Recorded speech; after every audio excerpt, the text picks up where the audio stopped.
Hello, equipe Grau Family. Eu sou a Gleice, coordenadora de língua inglesa na unidade Nova Iguaçu, e é com muita alegria que hoje damos início ao EG Talks, o nosso podcast, um espaço para a gente falar sobre educação, sobre os nossos projetos e tudo o que acontece dentro e fora da nossa comunidade escolar.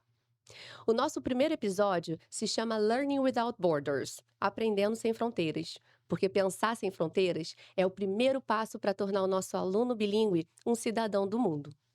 E para começar com chave de ouro, eu convidei duas pessoas muito especiais: a biomédica Michelle Novaes e o microbiologista Glenn Lamb. Os dois cursam doutorado na Universidade de Queensland, na Austrália, e recentemente estão no top 10 na revista científica Biotechnics com a melhor imagem científica do mundo. Então vamos ver como essa experiência transformou a vida deles e inspirar os nossos alunos a viver sem fronteiras? So get ready, inspiration begins today. Welcome, Michelle and Glenn, and thanks for joining us today. Primeiramente, eu gostaria de agradecer vocês por terem participado do nosso projeto Exploring Australia with a G, an International Journey, com as nossas turminhas do primeiro ano do ensino fundamental. Vocês tornaram essa experiência mais significativa e mais lúdica para a gente e para eles, tá bom? Então, assim, só para quem não conhece esse projeto, esse ano, no primeiro semestre, a gente realizou lá na escola uma simulação de um aeroporto. Então os alunos, eles passaram por todas as etapas, pelo check-in, pelo raio-x, responderam as perguntas da imigração, trocaram dinheiro na casa de câmbio, simularam também um voo utilizando o nosso projetor 3D. Chegando no país, na Austrália, que foi o país que a gente escolheu, eles conheceram os pontos turísticos, isso tudo em 3D. Há um mês, as professoras de inglês trabalharam com eles, o país Austrália, trabalharam todos os aspectos, o cultural, a parte da economia, a parte geográfica. E a gente teve a presença do Glenn e da Michelle de forma remota, de forma online, para responder algumas perguntas que os alunos tinham de curiosidade sobre a Austrália. Então, Glenn, Michelle, teve alguma pergunta, assim, que eles fizeram, que fez vocês pensarem assim: "Nossa, que pergunta diferente, inusitada"? So, did any question make you go, "Wow, that's a good one"? Yes, for me, because one of them stood out in particular was they were some of the kids were asking about the fruits and the vegetables and the things in Australia, and Michelle and I have spoken about this before in while we're in Australia, but some of the fruits and the vegetables I think they're a lot smaller or a lot larger than we get in Australia. So when we see some of the, as an example, some of the avocados. Yes, usually we do our groceries like once in a week, and I always point to the avocados and say those are baby avocados because the avocado is so small in Australia. Yeah, and And we went shopping just the other day after arriving to in Brazil from Australia, and I saw the avocados here for the first time, and I saw how big they were. he actually didn't recognize it. Yeah, He asked me, "What is that?" And I was like, "This is an avocado." And yeah, he's like, yeah, "Wow, it was so big." yeah. And it's yeah, the fruits. And I didn't recognize the name either. I'm familiar with a few of the Portuguese words for some of the fruits and vegetables, but I forgot the name for avocado. What was it in Portuguese? Ab abe Abacate. Abacate? Sim. Sim. In my case, I think I'll switch to Portuguese. Okay. Yeah. No meu Which one do you caso. prefer? Portuguese or English? Which one? Um, I think we can interact better in Yeah, English, okay. but um, I think one of the questions was if about the animals. I think they were awesome. Mm. Um, the question was like if it had bats and owls in Australia, but also they included mummies, which Mummies, I oh my think is gosh. amazing. That they think Animals. maybe the pyramids and the Egyptians. Yeah, I mean, yeah, Australians pretty far, yeah, and yeah. it's good that you guys are doing this interaction and showing the countries and the culture. because that way they will understand that you will not find mummies in Australia. But yes, I think those were particularly special questions. Eles escreveram umas cartas, né, gente? Só para vocês verem aqui. Essa daqui em particular tá escrito assim, ó: "I'm your fan". Então eles escreveram cartas com perguntas para Michelle e para o Glenn. E foi aí que eles conseguiram ler e responder algumas perguntas para eles através dos vídeos. Michelle, a gente sabe que morar em um outro país, né, tem muitos desafios, a gente aprende muitas coisas, é tudo muito diferente. Eu queria ouvir de você um pouquinho agora, o que que te motivou ir para a Austrália? Por que a Austrália? Então, a Austrália, ela é um país muito mais fácil para brasileiro adaptar. Eu costumo falar que a Austrália é o Brasil da Oceania. Uhum. Tem bastante brasileiro lá, já morando na Austrália. Apesar de que quando eu fui para a Austrália, eu não sabia disso. Eu, na verdade, me interessei pelo projeto de pesquisa daquele pesquisador especificamente, né? E o grupo dele de pesquisa está situado na Austrália. Então eu mandei um e-mail para ele, porque eu queria fazer ele estuda resistência, né, aos antibióticos, e é isso que eu queria pesquisar. Então eu vi que ele estava precisando de estudantes para PhD, e eu mandei um e-mail para ele falando que eu estava interessada. Demorou um pouquinho, porque era época de Covid e as bordas estavam todas fechadas. Ele me explicou a situação, mas ele falou: "Daqui a mais ou menos um ano eu vou ter outra vaga. Então, se você quiser mesmo, me manda outra mensagem daqui a uns 8 meses e vamos esperar que as bordas se abram, né?" E aí, a cada 2 meses, eu mandava um e-mail para ele assim: "Oi, tudo bem? Então, ainda E tô aí? interessada." E aí ele, eventualmente, ele falou: "Não, a gente tem a vaga, vamos fazer uma entrevista."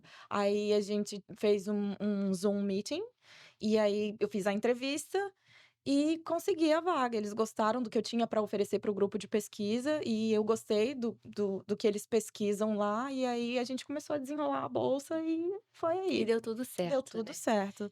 Foi mais assim, não fui focada na Austrália, mas foi a melhor coisa que Uhum. aconteceu, porque realmente eu me apaixonei pela Austrália. Ah, que bom. E quando você chegou lá na Austrália, o que que mais, assim, você teve de impacto? Que, por exemplo, eu já viajei para alguns países, né, e o país, assim, que mais me impactou foi Hong Kong, né, eu fui para Hong Kong e fui para Taiwan. E, assim, a primeira coisa que eu tive, assim, de impacto, primeira coisa foi o fuso horário, porque lá são Hum. 11 horas para frente.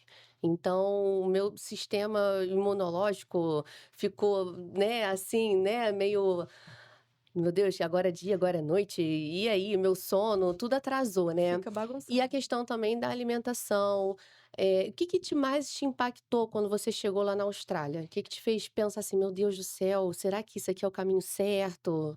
Na Austrália, eu não tive tantos desafios com relação à cultura, comida, até porque é um país ocidental, né? Mas antes de ir para a Austrália, eu passei 4 anos na Coreia do Sul.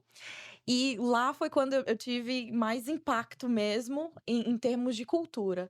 Mas na Austrália, eu tenho uma coisa de curiosidade que, para mim, foi impactante porque eu achei engraçado. As pessoas andando de bicicleta na rua, a primavera estava começando, e aí eu vi que no capacete dos ciclistas, eles têm, sabe aquela braçadeira de plástico? Sei. Ela é apontando para cima, um monte de braçadeira. You know what I'm talking about? Sim. Yeah. Mas por que essas braçadeiras? Então, quando chega época de primavera, tem um pássaro que é parente do corvo, ele é chamado magpie, e esse pássaro, ele é extremamente territorial, então ele ataca todo mundo que passa perto de uma árvore que tem ninho. E aí tem gente que já perdeu pedaço de orelha, tem gente que já saiu com dano ocular. Eles atacam mesmo. E Nossa. inclusive eu estava vendo no Instagram essa semana que eles chamam isso de swooping. Swooping? E aí já estava falando assim: "Swooping season started, be careful." Tipo, Já tá dando um Seja alerta ali. cuidadoso, porque tá chegando. Então, assim, quando eles estão andando de bicicleta, as ciclovias passam muito próximas de muitas árvores. Então, eles ficam mais propícios a serem atacados por esses pássaros. Então, eles, para afastar o pássaro, ou pelo menos para o pássaro não chegar tão perto, eles colocam essas braçadeiras com a pontinha para cima, e fica parecendo. Sei lá, eu achei engraçado, porque na minha cabeça, parecia aqueles filmes que o povo põe papel alumínio no capacete pra tentar contatar os alienígenas. Eu achei muito curioso, mas aí me explicaram que, na verdade, era uma medida de De segurança, é segurança. verdade. Eu achei uma curiosidade Você falou mesmo. que você morou na Coreia também, né? Lá na Uhum. Coreia você foi pra estudar também? Também fui para fazer pesquisa. Eu Uhum. fiz pesquisa lá por 4 anos, mas por motivos pessoais, de saúde, eu acabei não terminando a minha graduação. E também eu não estava muito interessada na pesquisa. Eu queria realmente trabalhar com pesquisa contra as superbactérias, né? E o que eu Uhum. estava fazendo na Coreia não era conectado com o tópico que é a minha paixão. Então, quando eu comecei a conversar com esse pesquisador canadense que tem o grupo na Austrália, foi o que me motivou mesmo a mudar. Ah, que legal. Você já fez algum intercâmbio ou não? Não, intercâmbio eu nunca fiz, mas eu aprendi inglês muito tarde na vida, né? Eu aprendi inglês quando eu tinha uns de 24 para 25 anos. Eu decidi que eu queria fazer uma pós-graduação lá fora, e para fazer isso, um dos pré-requisitos, na verdade, para a Coreia, né? Uhum. Um dos pré-requisitos é ter inglês, não é nem o coreano, que é curioso também. Mas é ter o inglês, até porque ciência se comunica em inglês. O inglês É o inglês. É é o extremamente. idioma mais usado, não adianta, né, em É qualquer muito lugar. Eu também, necessário. todos os lugares que eu viajei, engraçado, a gente estava até conversando sobre isso, que eu nunca fui para um país que a língua inglesa era a primeira língua. Né, a China, a Taiwan, a Europa também, eu fui para alguns países que não falam a língua inglesa e eu só me comuniquei em inglês o tempo todo. Então, assim, isso é muito, muito legal. Essa questão da gente ir para outros países, no seu caso, de morar fora muito tempo, a gente na escola a gente oferece o intercâmbio para a gente justamente dar para os nossos alunos essa vivência, né, de ficar 3 semanas fora em outro país, passar por todas essas etapas, e lá eles têm a oportunidade de conversar com pessoas do mundo todo. Então eles ficam dentro de uma universidade, eles, claro, eles conhecem os pontos turísticos, Uhum. né, do país onde eles estão. A gente fez para Inglaterra, ano que vem vai ter também para Inglaterra, inclusive quem quiser saber um pouco mais sobre esse intercâmbio para Inglaterra ano que vem, a gente ainda tá com vaga. E eles ficam lá dentro da faculdade, eles interagem com adolescentes da idade deles de vários países. Então, se o professor ele passa um trabalho em grupo, vai ter um coreano, um brasileiro, um italiano, um japonês, mas todos eles falando a língua inglesa. E é muito legal. Eu acho muito, muito importante, inclusive, I'll switch so Glenn can.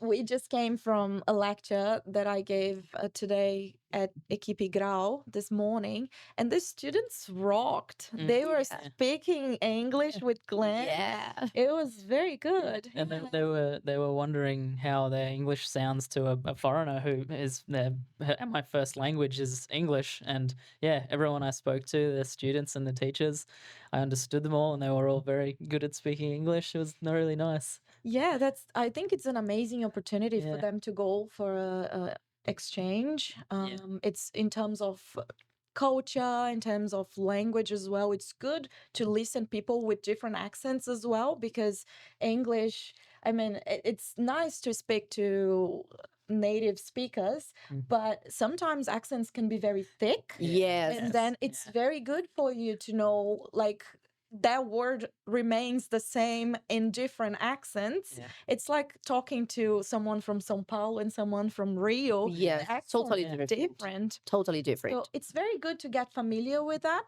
Well, Mhm. in my case, I didn't have the opportunity to do an exchange. I learned English pretty much by myself. I made a list of things that I needed. I did a year studying myself using the Oxford Grammar. And then I went to Canada for 2 weeks just to see if I was going to be able to make it. Everything worked fine, but definitely if I had an opportunity on high school to do an exchange, that would be amazing. I totally recommend. Yeah. Bom, Michele, você precisou fazer algum exame de proficiência para estar lá, para estar estudando na Austrália? Sim, as universidades para fazer PhD, mestrado também, eles pedem por. Tem 2 tipos que eles aceitam, que é o TOEFL e o IELTS. E eu tive que sentar para fazer o TOEFL para ir para a Coreia, só que eles têm prazo de validade, então em 2 anos ele vence, e aí você precisa fazer de novo. Então, para ir para a Coreia, eu fiz um TOEFL, e para ir para a Austrália, eu fiz outro TOEFL, que já está vencido. Então, se eu quiser aplicar para algum visto, provavelmente eu vou ter que fazer outro. Só que para cada coisa é um tipo de exame, um tipo de teste. Uhum. E para cada tipo de laboratório que você vai ou área que você quer estudar, o score é diferente também. Para algumas áreas eles vão querer mais writing, para outras eles vão querer mais speaking, mas aí você entrando no site da universidade, eles dão todas essas informações. Então o exame de proficiência é algo que você tem que fazer mesmo, né? Eu tô te falando isso por quê? Porque lá na escola, o Equipe Grau, em toda a Baixada Fluminense, é o único centro aplicador oficial da prova de Oxford, tá? O Oxford Test of English. Na Baixada Fluminense toda, só pode fazer essa prova lá na nossa unidade aqui de Nova Iguaçu. E essa prova não tem validade, não é igual o TOEFL, por exemplo. Então ela é vitalícia, então você faz uma vez, você adquiriu aquela habilidade, comprovou aquela habilidade, então você pode usar ela para o resto da sua vida, Uhum. tá? Ela é uma prova online, mas ela tem que ser feita lá na escola, com a nossa supervisão, e também trabalha as 4 habilidades, né, da língua inglesa. E também dá para ser feita no módulo individual. Então, vamos supor, você precisa só da habilidade speaking. Então, eu posso lá fazer o OTE só nessa parte voltada para o speaking. E assim, é muito legal. A gente está tendo bastante procura, inclusive do público externo, não só dos nossos alunos. Eu apliquei já essas provas para alguns militares, oficiais, né, de praça também, para pessoas que trabalham em empresas multinacionais aqui, que precisam ter essa comprovação, e está sendo muito legal, assim, essa experiência, tá? Então quem quiser também, só entrar no nosso site, lá tem que entrar preencher, né, uma ficha de inscrição, para poder realizar e agendar o melhor dia para vocês realizarem essa prova lá na escola, tá bom? Now, Glenn, I want to know a little bit about you. Of course. Okay. So, Glenn, do you know any Portuguese words? Yes, I've started learning. I've been learning Portuguese now slowly for the past about 2 years, and I think some of my favorite words so far have been morango, e domingo, e fofoca. Fofoca. But Come on, I but- can't believe but it, Glenn. because they're very different words, and but I think because they sound very different to a lot of the words in English, I think I just have a lot of fun saying them in Portuguese. So I'm sure I will learn more words like that, where I just enjoy saying. I think tudo bem. It's also very fun to say. But I found out after arriving that people don't say it as often as I thought they did here. It's Valeu? Valeu? Valeu. Was it Valeu. Valeu? Yeah, so I haven't gotten to say it as much as I'd like, but Michelle and I still say it to each other quite often. Yes, we ask all the time. Tudo bem? Tudo bem? Tudo bem. Is this your first time here in Rio? Yes, yeah. So the first time in South America at all. Oh. I guess I'm not sure if you want to count this, but we flew from Melbourne in Australia to Chile first. So I guess that was my first time in South America, Tapped it. technically. Yeah, it was in Chile, but just in the airport for a few hours. But yeah, so this is my first time in Rio, first time in South America at all. And it's been really nice. I think Chile was not as, I mean, again, we were just in the airport, but it wasn't as hot as I thought it would be. But the temperature in Brazil, in Rio here now that I've experienced so far, it feels a lot like the early months of our summer in Brisbane, Australia. So at least I'm kind of used to it, at least. I just wanted to ping a little bit that I'm very proud on how he's like studying Portuguese because doing a PhD is not easy at all, and Yeah. he's learning a second language while doing that. So And Portuguese is very difficult. yeah, cheers. It's not like English at all. No, So no. been going slow but It's amazing. consistent. So is there any place you're excited to visit? In Rio, Yeah. I think this is probably going to sound very touristy of me, and I think it's on our to-do list. But I'm quite excited to go see the Christ the Redeemer statue. So that'll be really nice to go see, and not really a specific place, but I'm also very excited to see the beaches that Rio has, because I mean we have nice beaches in Queensland, Australia as well. But also so many sharks. It depends on which part of Australia, but I do believe I think there are more sharks in Shark, Australia than crocodile, crocodiles. Yes. blue ring octopus. Everything tries to kill you in There's Australia. a lot of stuff. Yes, yes. Okay, so why do you like being a scientist? You both now. I'll go first, I guess. It started out, it wasn't something I always really, had in mind from when I graduated high school or anything. I kind of only found this path later on, maybe 5 or 10 years after graduating high school, after trying a few different things. But more recently, it sort of started as studying nutrition and biology in general. And then I sort of navigated more towards the microbiology side of things, which is where I'm doing my PhD now. And once I started that, I think initially I found it very fun and exciting to be able to use these very complicated and expensive instruments and machines to be doing our research. And so I like, working with stuff and machines and, building stuff and whatever. So working with these very interesting and unique machines to do our research was cool. And then with some of these machines, like microscopes specifically, I get to look at bacteria, which are very, very, very tiny little things that otherwise we can't see with our eyes. And I think that's really cool to be able to see a basically invisible world with these instruments and through our research. Uhum. E você, Michele, por que você gosta de ser uma cientista? Por que você escolheu essa profissão? Eu caí de paraquedas aqui. Eu consegui uma bolsa integral em biomedicina e eu estava entre pagar biologia ou seguir a bolsa integral em biomedicina. Eu não sabia direito o que era biomedicina. Quando eu comecei, eu apaixonei. É maravilhoso você poder ter perguntas e ter as condições de tentar responder aquelas perguntas sobre o mundo. Então, quando você pensa assim, essa bactéria, ela como que ela sobrevive numa superfície por, sei lá, 20 dias, ela não morre estando na superfície. E aí você começa a estudar, e aí você vai ver que tem vários mecanismos de sobrevivência. Mas por quê? Porque você tem uma pergunta e você tem condições que a ciência te proporciona para responder. Eu sempre tive tantas perguntas. Meus pais, tadinhos.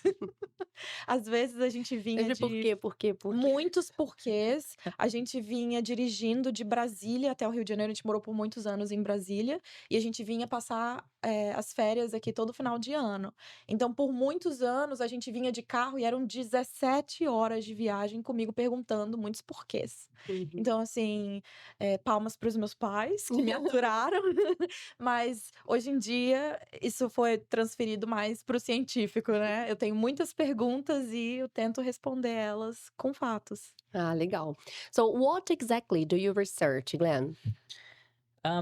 So I work on antibiotics, which I'm sure many of the listeners have heard or been used before. But I'm more interested in sort of how they work. Some of the newer antibiotics that we know a little bit less about. I want to know how they are able to kill or inhibit the bacteria to treat our infections, or I'm interested in studying how the bacteria are able to resist the antibiotics, because more and more so the bacteria or the antibiotics are becoming less effective against certain bacteria, and I want to understand why, basically. And so how I get to do that is our research group is able to make fluorescent versions of antibiotics that they sell in the chemist pharmacy, and then I get to add those fluorescent antibiotics to the bacteria, and then using some of the expensive machines and instruments I mentioned earlier, I get to see sort of how these antibiotics are interacting with the bacteria. And then depending on what I see, I can maybe kind of come up with ways to make them more effective. Wow, that's really interesting. Okay, so any advice for our students learning English? What's the importance? I guess probably with anything, I mean, a little bit very often is better than a lot very rarely. So learning a little bit, like maybe one word a day or something, like small progress over a longer period of time. For a lot of things, language specifically is what I've noticed as well. Obviously, with Portuguese, it's not English, but I know English. But so yeah, a little bit over a long period of time for anything really helps. E você, Michele, você que é uma brasileira morando em outro país, você podia dar algum conselho para os nossos alunos que estão aprendendo a falar inglês? Primeiro, eu vou falar que, infelizmente, brasileiro é muito duro com brasileiro. Então, às vezes, a gente escuta muitos comentários: olha, a pronúncia não tá boa. E o que eu quero falar é que ninguém liga. Quando você tá conversando com os estrangeiros, ninguém liga.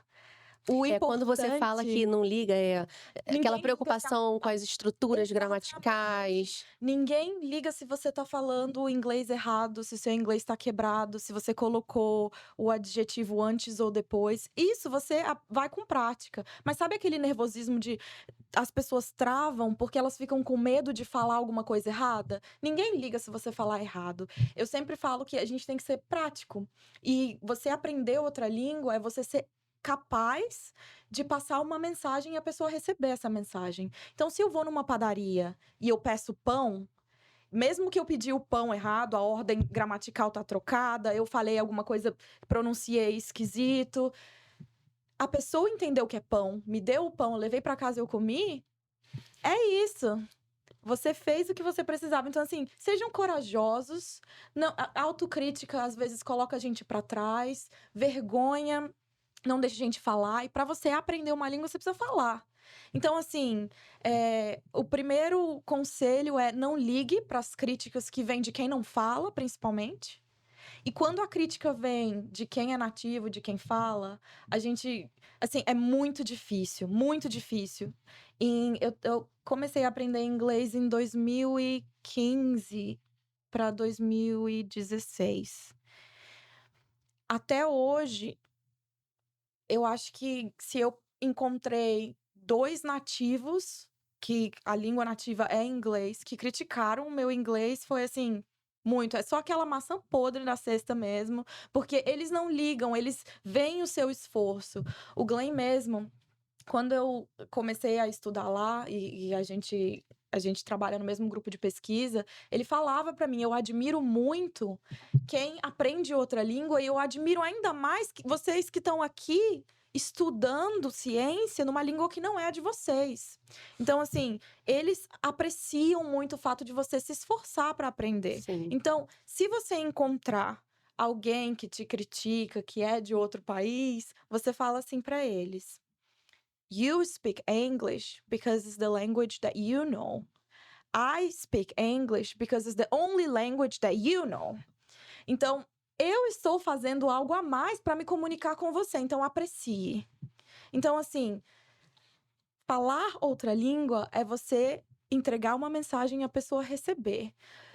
a estrutura gramática melhora com o tempo, melhora com leitura, escutando música. Então não sejam duros, não sejam tão críticos com vocês mesmos. E brasileiros, vamos ser menos críticos com nós mesmos. Quando vocês verem um brasileiro falando inglês, apoiem, não critiquem a pronúncia ou o sotaque. Todo mundo tem sotaque. Você conversa com um tailandês, você conversa com um vietnamita, eles têm um sotaque muito forte. Você conversa com um brasileiro, eles têm sotaque. Todo mundo tem Não, e no sotaque. próprio Brasil, dependendo da região que você for, por exemplo, eu morei 2 anos em Minas, eles falam porta, esquerda. Então, quando eu tinha que falar esquerda, todo mundo ria, isso eu falando no meu idioma. Então, isso que você está falando é uma coisa muito importante. Aqui no Colégio Equipe Grau, a gente dá a oportunidade para o aluno estudar inglês desde os anos iniciais, desde a educação infantil. Então, assim, foi o que você falou, é um processo, né? Você adquirir uma outra língua é um processo. O Glenn tá vendo isso agora, que ele tá começando a aprender um pouquinho de português. Quando você vai formar uma frase, já é uma outra, É né? outra É uma dimensão. dimensão, uma outra dinâmica. Então, obrigada pelo que você falou, tá, ô Michele? Eu acho que isso realmente é um ponto que a gente tem que refletir, nós brasileiros, porque é o que a gente fala, a comunicação, ela vai muito além de focar só em regras gramaticais. É claro que a gente tem que focar. A gente não pode falar: "Ah, no ano passado eu irei Uhum. para a Austrália". Não, a gente tem que estruturar de forma correta, mas isso tudo é um É um processo. Não é processo. porque o aluno está começando agora a estudar inglês, estudando um outro idioma, que não seja só o inglês, que, errou, né, isso não justifica. Now, sometimes when I am talking to Glenn and I ask him a lot, like if I'm saying something wrong, please correct me. Yeah. But he's distracted with the topic. So if I say something wrong, sometimes I recognize that it was wrong before he recognizes it because he just absorbed the message, Mm. which is what we want to Yeah. pass the message. And then after you're finished talking, you'll ask me, and I'll have to think back about what you said or how you said it, and I didn't even notice. Yeah, sometimes he even doesn't. Yeah. So I think, yeah, don't be hard on yourselves, and don't listen to the critics that much. Put yourself out there, talk to foreigners, talk to people from different countries, because getting the different accents is the real deal in speaking English. Yeah. I think at least from the little bit that I've tried communicating with your family now here since being in Brazil, pretending to do the thing that you're trying to, like, you can combine your little bit of vocabulary with an action or like Mimic. yeah, like a Mimicking. mimic or whatever. Yeah, I think because the other day I was talking about I think having socks or putting socks on or something to your mom, and I sort of went through the motion. I pretended to put a sock on, and she then kind of understood what I was trying to say, and then she helped me out by telling me the word in Portuguese. So just we got through it. Yeah. Ok. Agora a gente vai fazer um bate-bola bem rapidinho, tá? Eu vou falar algumas coisas e vocês vão ter que responder com uma palavra. Australia and Brazil, what's the biggest difference? I think the driving, the traffic, definitely since I've arrived is very different to Australia. It's much quicker. There's when you're not stuck in the traffic, the driving is a lot quicker. Things move a lot faster, and people are driving around each other a lot quicker. And you than have in to pay Australia. attention You for have the to be motorcycles. very aware. Yes. Yeah, they are always coming in the corner. In Australia, this doesn't happen. Everyone's very polite, patient, waiting behind each other, and it's slower. And Brazilians are very chatty. Yeah. Yes. Yeah. Friendly. I would say friendly. Friendly? is- We- But Glenn, I told you that there is a difference between Brazilian people Yeah. and cariocas. Yes. Yes. Cariocas Yes. are totally different. You should study us. I will keep that in mind when we visit other places away from Rio. I'll remember you saying that. Okay, now let's talk about animals, okay? Mm. Favorite animal, arara or kangaroo? Arara for me, because I think I have seen so many kangaroos in Australia already. I like birds as well. Well, I like the third option, the crows. The We crow. don't have crows in Brazil, and in Australia, we have so many crows. So they are really my favorite birds, especially because they are very intelligent. They have the intelligence of a 6-year-old Mm. kid. So, and they also hold grudges. And I think that's amazing. So if you say shoo shoo to the bird, they can understand. actually be very upset at you. And if they have babies, they will teach the babies to be upset at you too. My So goodness. they really hold grudge. Through And I think that's generations. fascinating. Yeah. Okay, now favorite food. Fish and chips or arroz e feijão, rice and beans? Ooh, arroz e feijão. Arroz e feijão? Pra mim. See, I really Michelle has introduced me to some of the Brazilian food cuisine, and I really enjoy it. Yes. Yeah, he lives with a Brazilian, so So you rice cook and Brazilian beans- food? Yeah, Yeah. rice and beans every week. Yeah. At least half of our meals in the week, the rice and beans are there. We do eat fish and chips as well. We do. We love fish and chips. It's more arroz e feijão. Yeah. Now, Copacabana Beach or Brisbane River?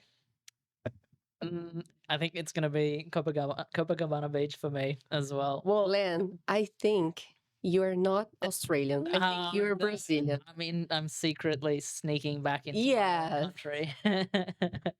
Michelle. Yeah, I would say Copacabana Beach as well because Brisbane River is too brown. It's very muddy and not nice water. Yes, doesn't look nice. yes. And also, like, sometimes we cross the river using the ferry and we enjoy the breeze that we take in front of the boat and some droplets of water as well. But lately, we found out through the news that actually there's a lot of waste being dumped into the river. Yeah, there's some So, I mean, No, perhaps we're not taking No. the front seat anymore. sit in the back away from the water. Okay, now one word to inspire our students. Persistence, I think. Yes. Similar to what I was saying before about how a little bit of progress with something over a long period of time is, I think, more impactful than a lot of progress in like rarely.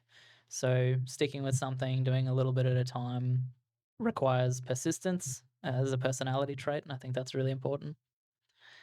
Yeah, I agree. Persistence and patience. Like Yeah. everything is a process in life. So do not skip the process Yeah. because the process is there for you to learn. And sometimes things do not work. So, oh well, you go home, you take a shower, you have a good meal, and Mhm. go back next day to try it again. And you figure out how you're gonna do it differently the next day or what you're gonna do. Yes, we do that in science all the time. We have Improve. many more failure in the experiments than actually Mm. a successful Yeah. experiment. Yeah. But yes, just persist. Okay, so thank you, Glenn. Thanks, Michelle, for sharing your experience with us. We hope English inspire our students to learn more, and more, ok? Então, conheça o nosso projeto Aluno Bilíngue e veja como nós preparamos os nossos alunos para um futuro sem fronteiras. Até o próximo episódio. See you next time. Bye!